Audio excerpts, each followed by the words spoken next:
Hola, bienvenido a un nuevo video del canal. En esta oportunidad voy a estar comentando la conclusión del libro Investigación sobre los principios de la moral de David Hume. En realidad esto no es lo último que tiene el libro porque después hay 4 apéndices, pero ahí los voy a revisar y voy a decidir si hago algún video hablando de alguno de esos apéndices o no. De lo contrario, este sería el último video hablando de este libro de David Hume. Así que bueno, es la misma dinámica que he venido siguiendo la revisión ya de todos los otros capítulos. Voy a ir leyendo las citas que remarqué en el momento en que leí el capítulo y comentando qué es lo que me parecen, en qué me hacen pensar o qué es lo que me transmite el autor en las palabras que puse aquí en esta conclusión. Vamos con la primera cita que remarqué que dice así: celibato, ayuno, penitencia, mortificación, autonegación, humildad, silencio, soledad y todo el conjunto de las virtudes monacales, ¿por qué son rechazadas en todos los lugares por todos los hombres sensatos, sino porque no sirven para nada? Ni mejoran la fortuna de un hombre en el mundo, ni le convierten en un miembro más valioso de la sociedad, ni le cualifican para el placer en compañía, ni incrementan su capacidad de diversión. Observamos, por el contrario, que se oponen a todos estos fines deseables, estupidizan el entendimiento y endurecen el corazón, oscurecen la imaginación y agrían el carácter. Por consiguiente, nosotros las transferimos con razón a la columna opuesta y las situamos en el catálogo de los vicios. Lo que leo aquí en esta cita me transmite que David Hume probablemente era bien contrario a la iglesia, a todo lo que tenga que ver con sacerdote o ese tipo de cosas, por cómo cataloga de inútiles todo lo que vendrían a ser las virtudes monacales o las virtudes que se consideran en ese ámbito.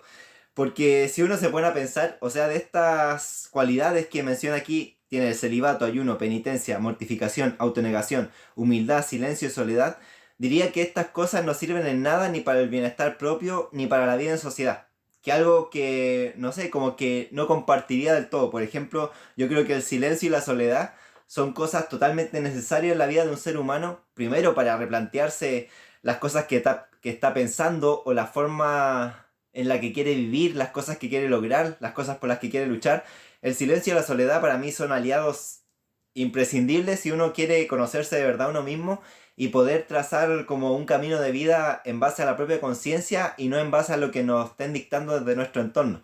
Por lo tanto, aquí discrepo un poco con lo que dice David Hume, pero sí puedo entender entonces que David Hume probablemente era bastante contrario a lo que tenga que ver con la iglesia. O eso al menos lo que me transmite esta cita. Quizás no era así, no me he puesto a investigar la vida de David Hume, pero al menos en estas palabras es lo que viene a transmitir. Vamos con la siguiente cita que dice: la noción de moralidad implica algún sentimiento común a toda la humanidad, que recomienda el mismo objeto a la aprobación general y pone a todos los hombres, o a la mayoría, de acuerdo en la misma opinión o decisión sobre ello. También implica algún sentimiento tan universal y abarcador como para extenderlo a toda la humanidad y convertir las acciones y la conducta, incluso las personas más alejadas, en un objeto de aplauso o censura, según estén de acuerdo o en desacuerdo con la regla de lo correcto que se haya establecido.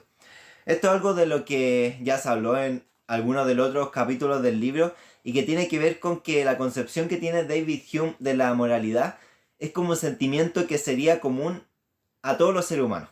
O quizás no a todos los seres humanos así en su totalidad, pero sí algo que predomina en la mayoría de ellos. O sea, es como que la naturaleza, podríamos pensar o verlo de esta forma, la naturaleza, un ser superior, una fuerza superior, como independientemente de cómo se quiera ver eso, habría instaurado en nosotros como seres humanos un código moral en nuestro interior. ¿Y cómo se manifestaría este código moral? A través de lo que pensamos o sentimos respecto a las acciones de otros seres humanos o las acciones de nosotros mismos. O sea, ese sentimiento que se genera ante ese tipo de acciones o cualidades que pueda mostrar un ser humano, viene a reflejar qué es lo que esta fuerza superior hubiese instaurado en nosotros como de carácter moral, qué es lo que estaría bien y qué estaría mal. Entonces es algo que está intrínsecamente ligado a nuestra naturaleza como ser humano. O al menos esa es la concepción que tiene David Hume y la que transmitió a lo largo de este libro. Vamos con la siguiente cita que dice: mientras el corazón humano esté compuesto de los mismos elementos que en el presente, nunca será totalmente indiferente al bien público, ni dejará de ser afectado por las inclinaciones de las personas y las costumbres. O sea, como ser humano estaríamos inclinados también, como tenemos ese carácter moral común entre todos, también estaríamos naturalmente inclinados a velar por el bien público, porque el orden social permanezca, porque es algo que al final nos viene a beneficiar a todos. Y también dice aquí que mientras el corazón del ser humano siga siendo tal como es, no va a dejar de ser afectado por las inclinaciones de las personas y las costumbres. Yo creo que esto es algo que se puede observar mucho en la realidad, en los diferentes entornos de los que formamos parte, que hay costumbres, tradiciones que van formando la cultura y algo que se manifiesta en el comportamiento de los seres humanos. Y algo que se va pasando, por ejemplo, de generación a generación. Y por más que hayan ciertas costumbres o tradiciones que a lo mejor puedan ser algo cuestionable, no hay que negar como la utilidad que tienen en la humanidad o la utilidad que tienen para que el orden social perdure, porque son esas tradiciones las que van generando como ese sentimiento de nosotros, de que formamos parte de algo más grande. Hay ideas, creencias que están instauradas en sociedades como en general. Por ejemplo, un país van a haber tradiciones que han perdurado a lo largo del tiempo y que por lo tanto van a ir moldeando el comportamiento de las personas que vayan llegando a esa sociedad, ya sea que nazcan en el país o que vayan llegando desde afuera. Por eso es que yo creo que también es muy común que cuando se juntan dos culturas, por ejemplo, cuando hay procesos de migración masiva, va a haber un choque de cultura que necesariamente o muy probablemente va a desencadenar en algún tipo de conflicto. No necesariamente algún tipo de conflicto así como violento, pero sí un choque cultural que va a generar ciertas tensiones. Que ahí ya después habrá que ver de qué forma se logran resolver como esas diferencias de cultura que se puedan tener ahí. Vamos con la siguiente cita que marqué de esta conclusión que dice: aquí se halla la moralidad más perfecta de la que somos conscientes. Aquí se manifiesta la fuerza de muchas simpatías. Nuestro sentimiento moral mismo es principalmente un sentimiento de esta naturaleza y nuestra preocupación por una reputación ante los demás parece surgir únicamente del cuidado por preservar nuestra reputación ante nosotros mismos. Para conseguir este fin encontraremos necesario apoyar nuestro vacilante juicio sobre la correspondiente aprobación de la humanidad. O sea que nosotros buscaríamos tener un comportamiento moral no necesariamente para agradar a los otros seres humanos, sino porque de esa forma nos sentimos bien con nosotros mismos. Y la medida que tenemos como para ver de si nos estamos comportando de acuerdo a lo que viene a ser la moralidad, de lo que está bien, lo que está mal, o lo que consideramos correcto e incorrecto, sería también esa aprobación. O sea, no es que estaríamos actuando para buscar la aprobación en sí, sino que la aprobación de las otras personas sería un reflejo de que estamos actuando como en realidad nosotros queremos actuar en el fondo.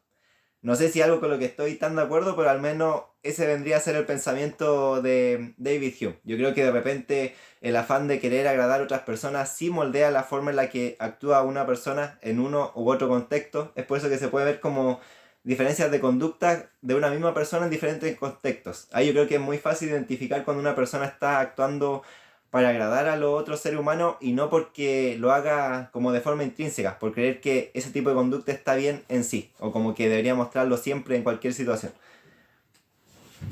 Y luego vamos ya con la última cita de esta conclusión que dice: no puede ser feliz quien por su propio temperamento, por su situación y compañía, nunca ha percibido los encantos de una inteligencia ingeniosa o de una afabilidad fluida, de una modestia delicada o de una decorosa caballerosidad en su comportamiento y modales. Soy consciente de que nada puede ser más poco filosófico que ser categórico o dogmático en cualquier tema, y que incluso si pudiese mantenerse un escepticismo excesivo, este no sería más destructivo para cualquier investigación y razonamiento correcto. Estoy convencido de que cuando los hombres están más seguros y son más arrogantes, están normalmente más equivocados, y han dado riendas sueltas, y han dado riendas a la pasión sin esa adecuada deliberación y duda, que son las únicas que pueden librarles de los absurdos más burdos. Esta parte sí está muy interesante y algo que comparto con David Hume de acuerdo a lo que dice, que es que cuando una persona es dogmática o se muestra muy fanática de alguna idea en particular, probablemente no se tomado mucho tiempo de deliberar o de pensar en diferentes cosas que también podrían ser correctas, o incluso cuestionarse de si lo que piensa puede ser correcto o no.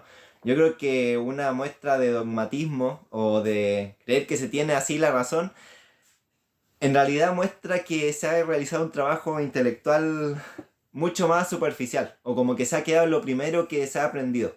Nunca se han cuestionado ese tipo de creencias o las cosas que se han ido enseñando a lo largo de la vida, o que haya ido aprendiendo, por ejemplo, a través de la lectura, o en estos tiempos de escuchar podcast, de escuchar videos. Si una persona se muestra muy firme en su idea así, yo creo que hay dos opciones. Una, que realmente haya hecho un trabajo así excepcional de investigación, como investigar todas las alternativas posibles a un nivel intelectual y haber llegado a la conclusión de que esa idea es la mejor.